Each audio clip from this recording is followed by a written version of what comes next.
Dalawang vintage bomb at isang Japanese hand grenade ang nahukay sa loob ng University of the Philippines, Manila. May kapasidad pa raw sumabog ang mga bomba. Mabuti na lang at hindi tinamaan ng mga construction worker. Yan ang unang balita ni Jomer Apresto.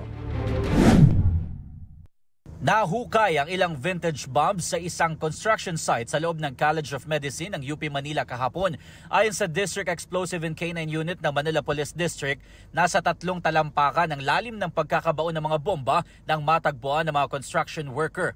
Bukod sa dalawang vintage bomb, mayroon ding nakuha na isang Japanese grenade. Naguhukay sila para sa construction ng new septic tank ng UP College of Medicine building. So immediately nag-proceed po kami doon to recover or to render safe procedure doon sa sinasabing mga vintage bomb.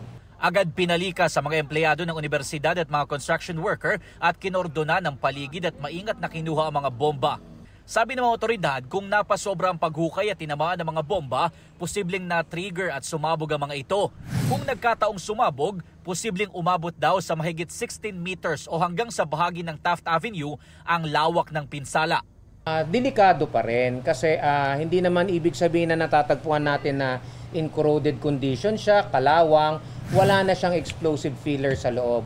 Meron pa rin po yon. Marami kaming mga recoveries niyan, especially rito sa Intramuros area, dito sa Manila Bay.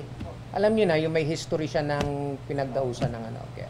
Nakatakdang dalhin sa Tarlac ang mga bomba kung saan ito ide-detonate o pasasabugin. Payo ng MPD DECO sa publiko, agad ipagbigay alam sa mga otoridad oras na may makitang kahinahinalang bagay tulad nito para maiwasan ang anumang insidente na posibleng magdulot ng panganib. Ito ang unang balita, Jomer Apresto para sa GMA Integrated News. Gusto mo bang mauna sa mga balita? Mag-subscribe na sa GMA Integrated News sa YouTube at tumutok sa unang balita.